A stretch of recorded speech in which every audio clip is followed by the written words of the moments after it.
So it's a great day to start with the privacy discussion on the International Privacy Day. Mr. Rajiv set a very good context for us how to be in compliance with privacy while dealing with AI and ML. So now we are here to discuss about the need for compliance from the sectorial approach. So as discussed earlier, we have our esteemed panelists, Ms. Anushri, Mr. Ashish, and Mr. Shrinjai. To speak a bit about them, I'd like to introduce Ms. Anushri first. She works as a senior manager at Amazon with over 11 years of expertise in IT governance, risk, and compliance. She has successfully led and contributed to technical projects in information security. Her core competences include establishing frameworks, managing risks, conducting compliance audits, and overseeing data privacy initiatives across diverse industries such as banking, finance, e-commerce, telecommunications, and networking. In her role as data privacy professional, she is dedicated to assisting organizations in achieving compliance with global data protection laws. She is committed to finding a harmonious balance between safeguarding the privacy rights of the data subjects and facilitating the growth and success of organization. As our second speaker, I would like to introduce Ashish. He works as a seasoned manager in cyber risk advisory field based in Bangalore, India, with nearly 9 years of expertise into cybersecurity and data privacy.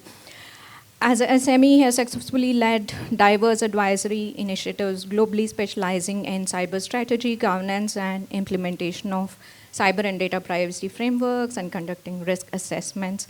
I think I can go on and on about most of our speakers. I'll take a pause here in order to give more time for us to discuss about the topic. As our third speaker, I'd like to introduce Shrinjai, a highly qualified professional in the field of privacy and data protection. He holds certifications such as CIPPE, CIPM, and FIP from IAPP, and also a certified privacy lead assessor by DSAI. With extensive training experience, he has educated 600 plus professionals in data privacy. Again, I'll take a pause here. Okay, to start with, as I mentioned already, our topic for today is need for sectoral approach in privacy compliance. I know when Rajiv spoke, he mentioned many industries like automotives, healthcare, hospitalization, and much more to add like finance and education systems, etc. We have different sectors which concentrate on specific data. And we are living in the digital era where data has been the cornerstone for a lot of technologies and solutions that have been developed or that are being developed in today's world.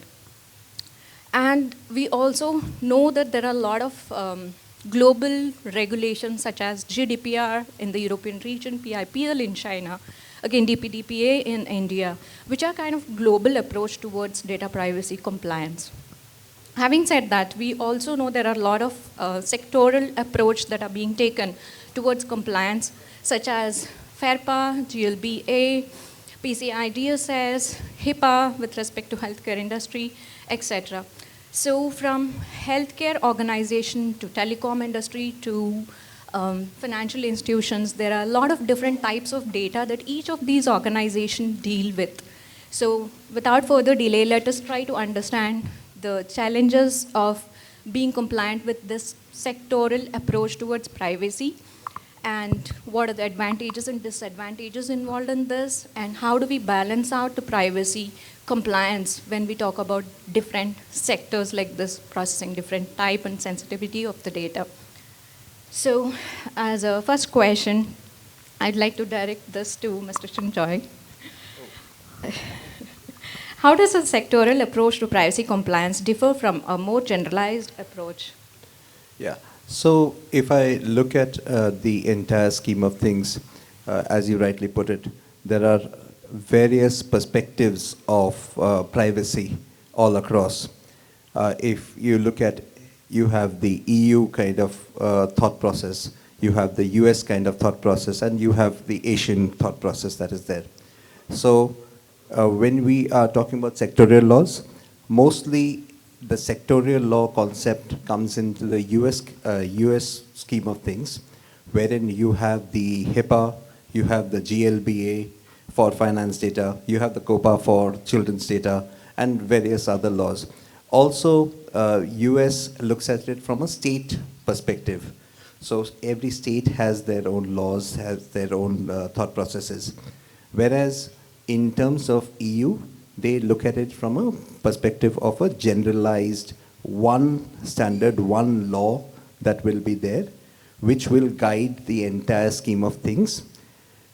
When we are coming to India, in fact, it's a very, very interesting thing that I think we are trying to develop, and which is have the Digital India Act as the overarching structure. Right now we have the DPDPA, and then we have the sectorial. So we have already, we had something called the Disha in the healthcare, which was supposed to be something similar to HIPAA in US. But now we have the health stacks, India Health Stack, Ayushman Bharat schemes. We have the health stacks that are there. We are trying to bring in the financial stack. So these are the advantages and disadvantages, obviously we can talk about, but these are the various standards that are there, the various ways in which we are looking at it. The generalized approach, in my view, is always better, but we have to have the detailing of the specifics that are there in the sectorial kind of approach. Thank you. So Anushri, would you like to add anything more to this question? No, I think Sanjoy added, or I would say he talks about very particular industries, and he had covered most of the sections and everything. He talks about finance, and I think telecommunication is also one of the major areas for India. One of the an additional factor which I have noticed because of my company, I would say for Amazon, and we had a heated discussion earlier. So yeah, for that, like child and teens data, consents, cookies, he talks about like a CCPA. So all of these regulations are coming very particular set of requirements for a specific industry, specific, even within industry also for a particular group, particular things they wanted to focus on. So sometimes it becomes very challenging for organizations where they are dealing with all of these things, how they evaluate, how they manage it, what kind of things they need to do it additionally to be compliant. And on top of that, because they work on various geolocations, so their own country's law, their the demography or the geo where they are going to operate, on that they read additional laws and additional things to do it. So the overburden, the skill set, the individuals who can understand the different set and build those things are one of the primary concerns on the sectoral approach. On top of that, it's good also because for our government bodies, for the organizations and all, they will be able to see that how well I'm understanding the sentiment of the countries. It's a very basic example I would want to talk about child and teen data. GDPR says that 16 years, Quebec or Canada says 14 years, COPA says 13 years, and even in India we have a different laws. So what happens, how do you deal or tackle those things? It becomes challenging. At the same time, because you want to survive, you want to work better way, don't want to any trouble of a compliance and a regulations, how you're going to implement it better way, these kind of things come into the picture. So, and I think health industry and all other things we talked about, but yeah, those are some of the major aspects which comes in sectoral approach and all those things. Thanks, Anushri. So what I understand is it is not just US who's taking a sectoral approach. There are other countries who are thinking in this perspective as well. With that, my next question is to Ashish. What are the advantages or disadvantages in taking the sectoral approach towards privacy compliance? Definitely, thank you. See, now we understand like what is a generic legislation and the sectoral legislation and the approaches. So basically, any company has to go to the cross-sectoral approach. First, they have to have a foundation created. Based on that, one of the advantages, you deal with the specialized data, right? That is a sector-wise data you have to deal, and you have to understand because your scope is limited. I need to understand like what data is and how my company is going to implement based on the sectoral requirement. Now, second is there's a specific risk involved, which generic legislation will not cover. So that is one of the area we have to see, and that is the advantage where sectoral approach will build in. Third is it gains trust and confidence within the that specific group. Let's say if I have data with one of the bank, and if they're following the sectoral approach governed by RBI or any specific in US and EU, they have a confidence that my details, my money is safe. That is one of the area. Sectoral approach, one of the advantage even I think is brings uniformity.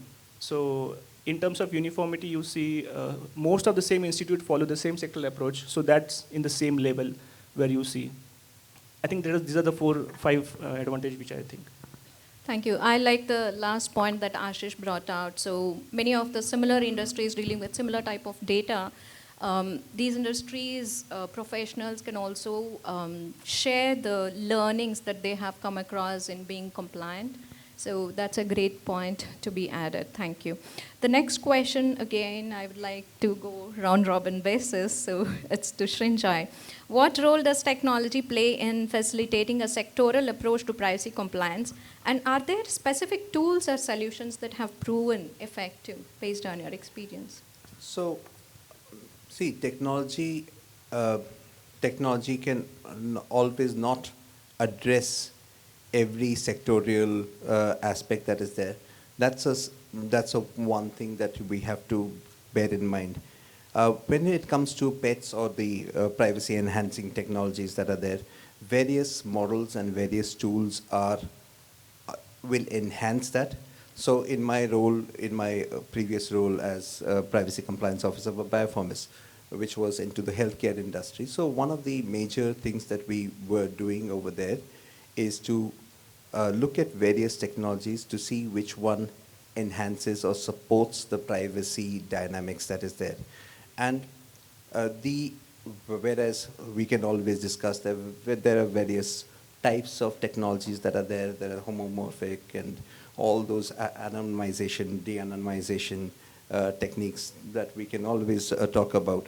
But the broad thought process has to be that what exactly are you requiring? Is it that you're requiring a total kind of anonymization wherein you don't want to come back at all to a situation where you can identify a person? Or is it that you want something in between? In terms of the HIPAA, there is a de-identification. You cannot de-identify the data. So what is it that you want? Apart from that, I think one of the disadvantages, if I take that question also, disadvantages is obviously the whole thought process of sectorial laws is that it is very limited to a particular type and set of data. So only that's a broad categorization that is there. But yes, technology is one thing that we can use. Thank you. Ashish and Anu, would you like to add anything more to this? So from the technology side, technology or solution plays very critical role in specifically sectoral approach.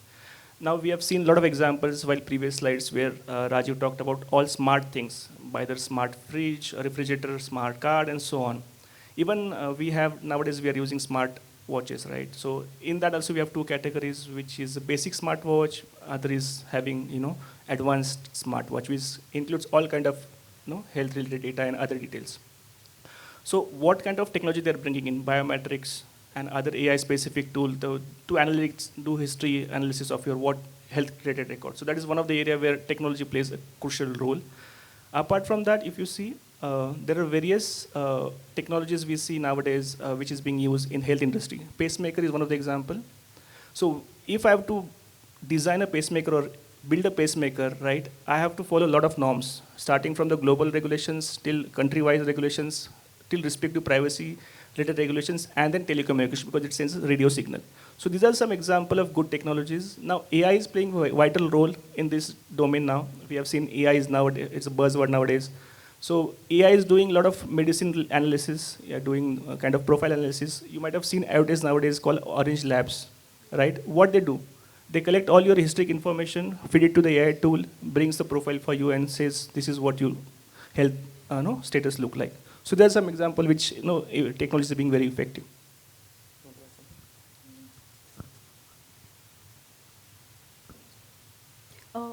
I think all these things like what is existing solutions and all, but if I'll talk about the organization levels or the purpose, what they are trying to do or what and how they have to invest in terms of to be compliant, to have that tools in place, we all would be using Alexa, Google Play, Home and all those things. So those are like one of the challenges aspect because they keep on listening on your things. You have not registered yourself for health data, but you are talking to your spouse, your kids, something or other thing. And you are by default or indirectly storing that information in Alexa. Alexa as a company or a product was not registered for that data. They would not be knowing all those things. But what they have to do in terms of understanding your information set, oh, they got that information. They have to do a different set of categorization and put that additional controls which is needed. Otherwise, they will be charged.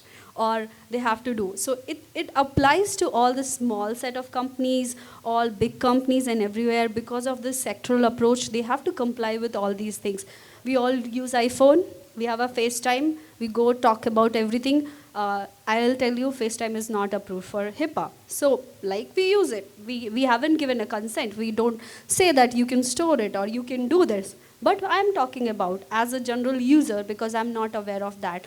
But if you go to Amazon Cloud, Google Cloud, because they are big companies, they provide customer supports or consumer supports. What they are trying to do, they are trying to comply solution for market so that as in group or a company or as a small company, if you want to use it, you can use that sectoral approach. You can use that approved solutions. We all use Zoom. All we have been using it across WebEx. We have been using with Cisco. We have been using a lot of this kind of communication channels and all. So what companies are trying to do? They are trying to make it compliant for a HIPAA requirements in like a SOC, we all know. They are trying to build a solution. They're saying that independent auditor reviewed my solution. They said that I'm type 1, type 2 approved and everything.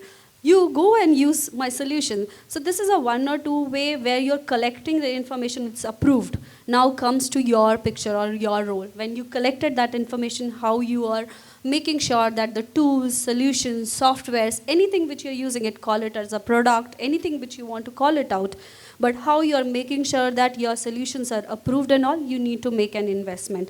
And then additional last part come, how you share that information, who's using your information, what they're doing with your information, how you are making sure that all these e-informations are secure. It comes on the individual companies and information. So tools are there, but how we are using it, how well we are not just a organization, but as an individual also. We see the privacy notice, we don't bother to read it. I'll be honest, even I'm part of privacy group and a team, I get notification and everything, I'll read 4 lines, okay, this is a privacy notice, I'm done. But I don't read the repercussion, which third party it goes. HIPAA says that, or even I think GLBA says that for annual notice, and for specific things where which third party it goes and all those, we don't bother to say that, oh, this third party should not use it or something. So first thing comes as a consumer or a customer, what steps I am taking, then comes all these organizations whom we are consumer and all, what tools and solutions they are using. So just use that step and all, will be, I think, in better place, and we keep on learning, we'll be continue learning and we'll make better tool. I think HIMS and all other different tools which we'll see in future, I think it will be a better solution where we can use it for sectoral approach as well as our general GDPR or our privacy, other rules or anything on that. Thanks. So what I understand is we are not calling out one specific tool. As we all know, one size doesn't fit all. So definitely tools and technologies would help us be very helpful in being compliant to a specific law regulation that is applicable. But yeah, it totally depends on what type of business we are into and what compliance we are expected to be part of. With that, I'll go ahead with the next question.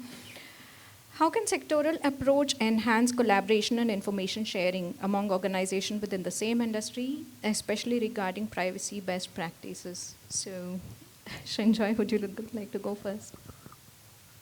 Sure. Thanks for that. Ashish or anybody could go.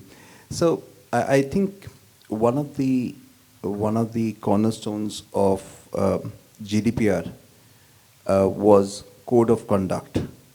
Now, in India also we have, the media has some standards that are set. I think when I heard this question, one of the things that comes to mind is the first standard, in fact, is for cloud services in GDPR. Code of conduct for cloud services has been adopted. I think that's a good way to go. When we were talking in Rajiv sessions about law versus standard, law is binding on, as he rightly said, law is binding on us. Standards are something that we have to define. But a standard that has got the approval of a law would help in that information sharing, because many of the problems that happen between, say, if I look at healthcare or look at finance or look at any telecommunications, various organizations have various ways of doing things.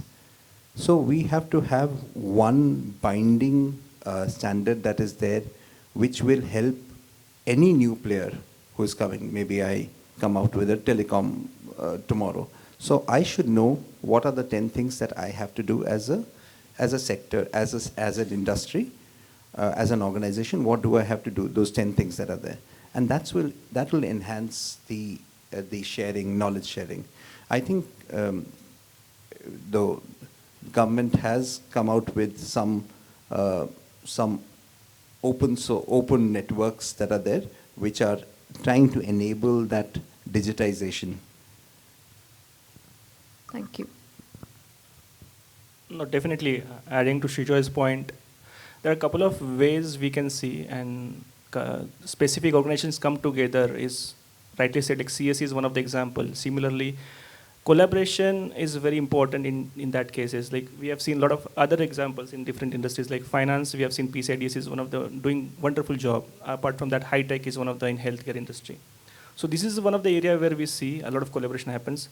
We see one of the areas which is required to be more, the respective companies forward is they meet regulators. So meeting with regulators is very important, because I say technology is changing every day.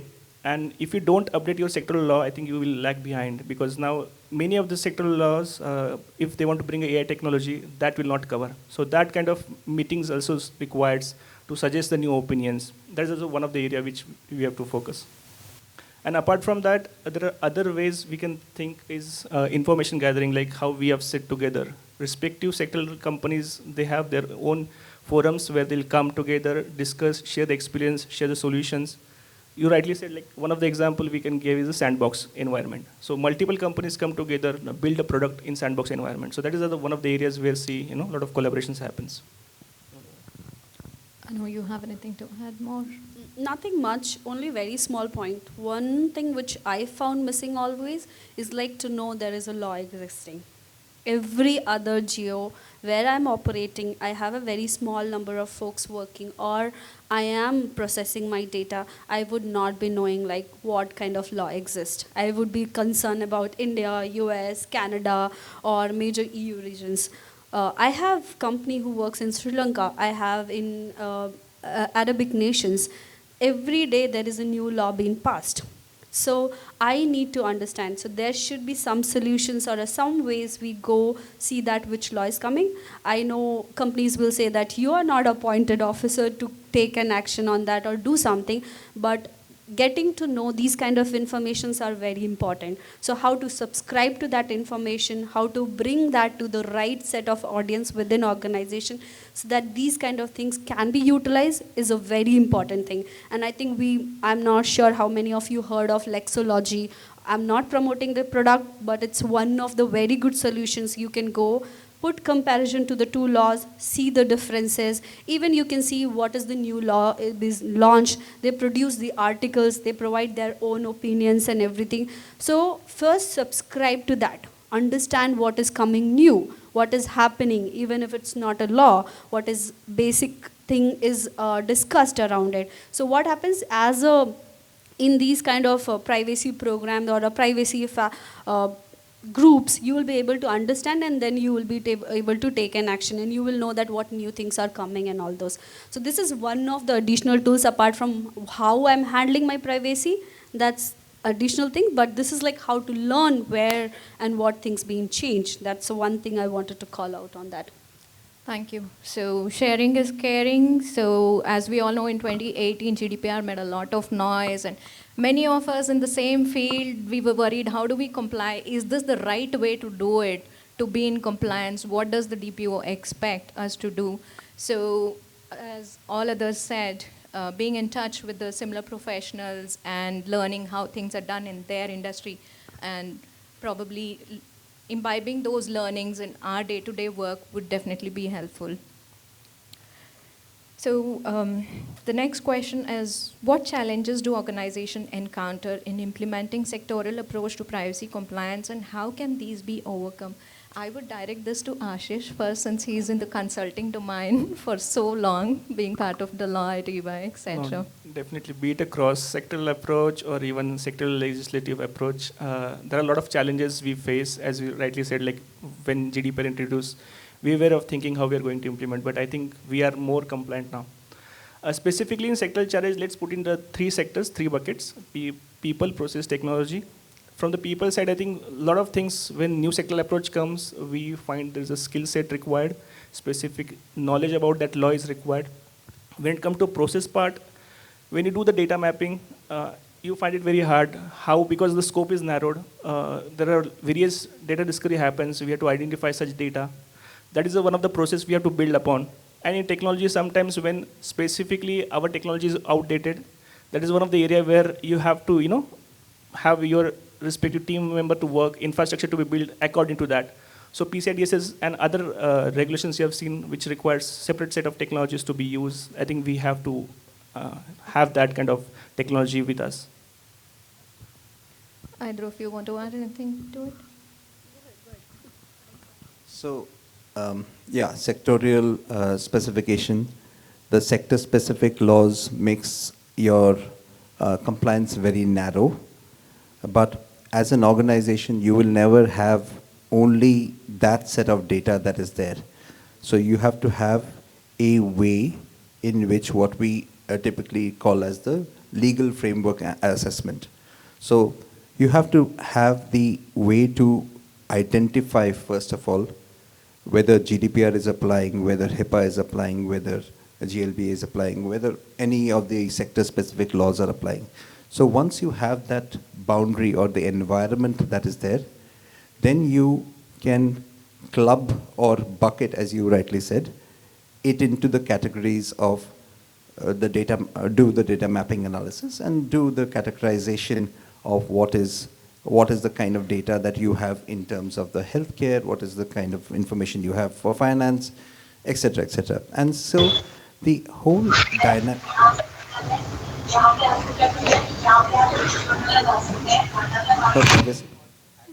Hack ho gaya. So there are other thoughts that are coming from there. so you have to have the whole dynamics that is there. As an organization, it's very challenging for me.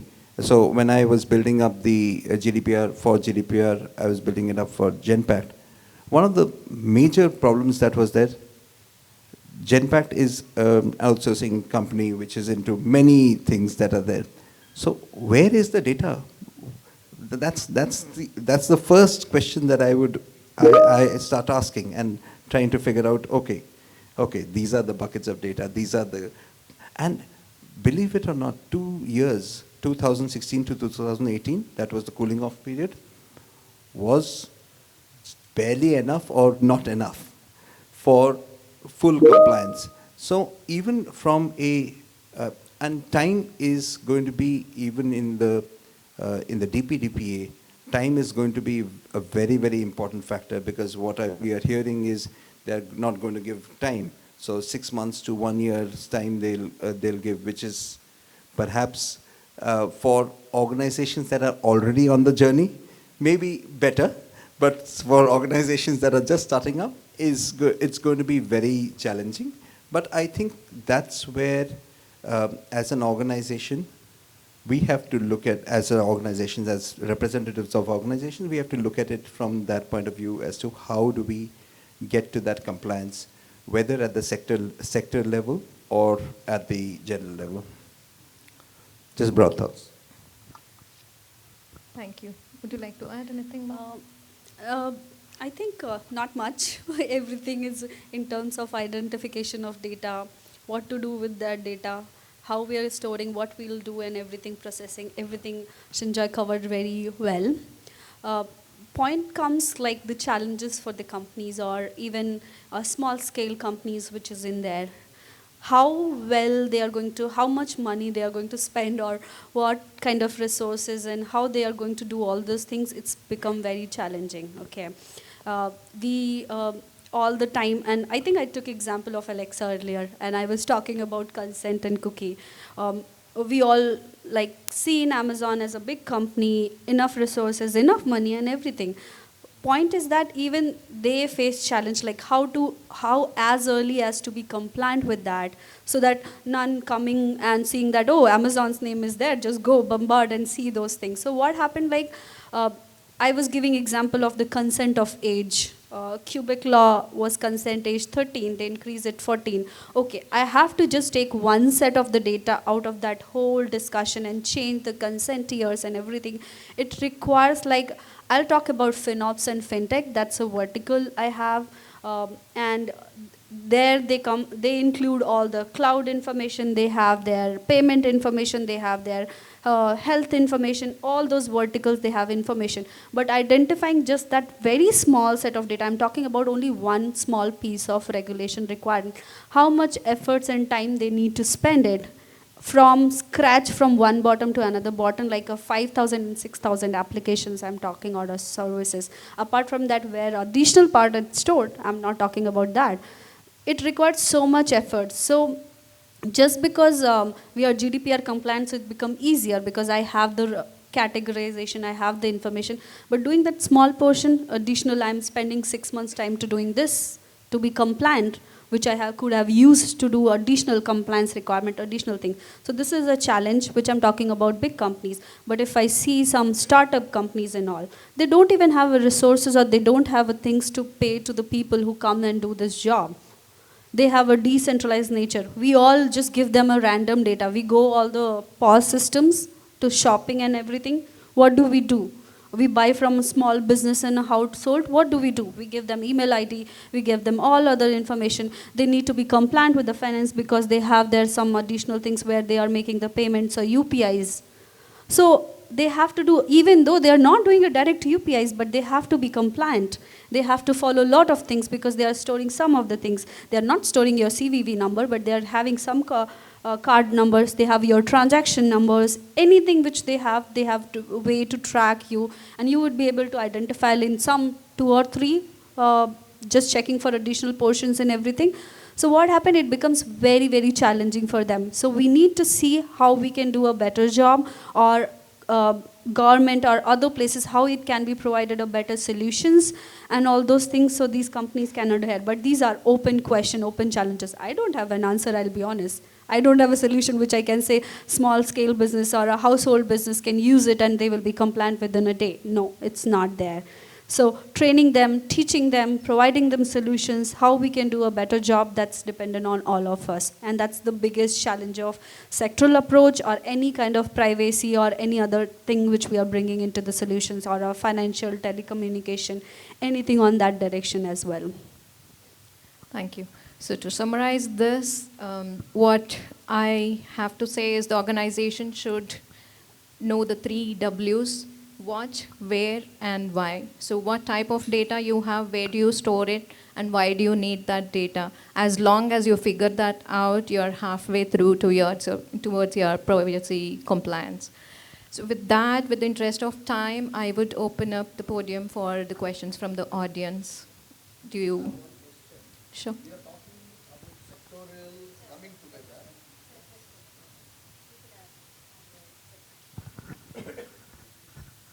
See, we are talking about sectoral coming together as well as country. Both we were interpolated in this discussion. But how far it is going to look into the practical that could happen, because industries are not ready to come together. Once I have a particular sector, when I am heading there, if I try to get data pertaining to that sector, it may lead to my loss also. So there is a commercialization, commercial interest. Whether commercial interest will rule over this and destroy this, or this will be implemented. That's what should be thought of. According to me, this sectoral thing is only a myth. It could not happen at a large scale where it can have an effective one, because it will disturb the commercial interest of the industries. This is what we have seen in respect of all other. This also is going to head. What is your opinion on this?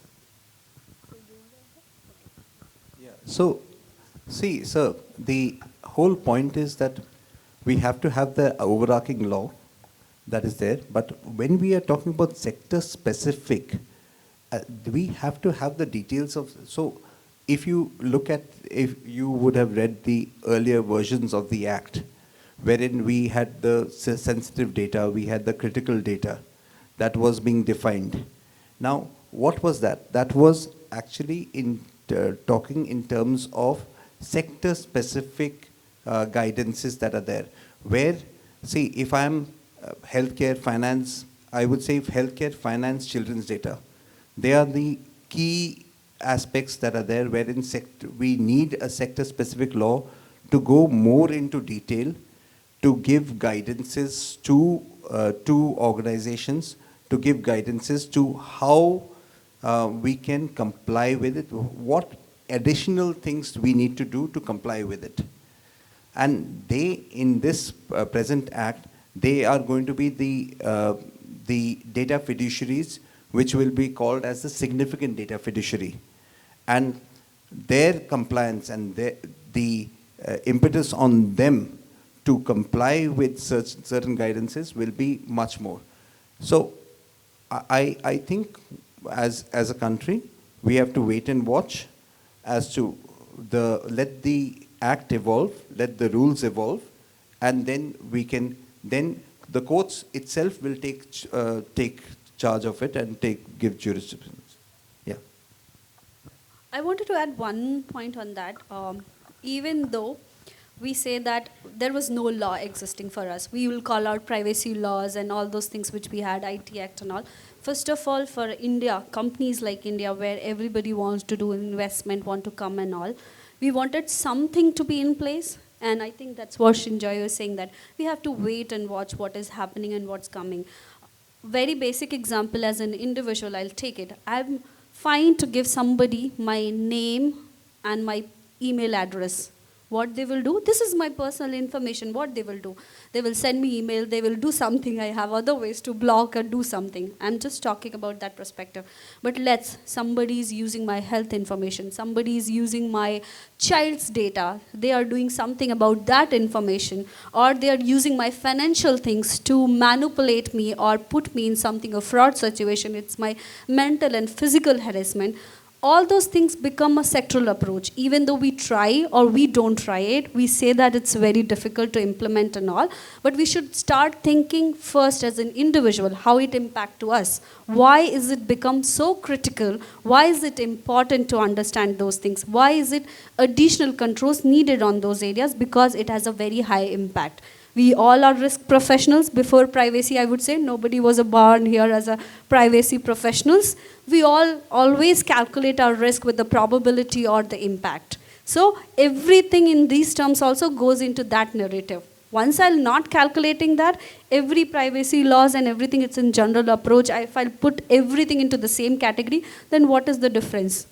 So that part is very much required. And that level of population, that level of industry, and the developing countries like India, where we have a big visions, we need to start from somewhere, and then we'll be able to evolve. So I just wanted to call out that approach, why sectoral approach is important and needed. Even though it's difficult for organization to do it, we all talked about disadvantages, efforts, resources, money, and everything, but why is it important? It's important for an individual, even the company is paying the money or doing something about it.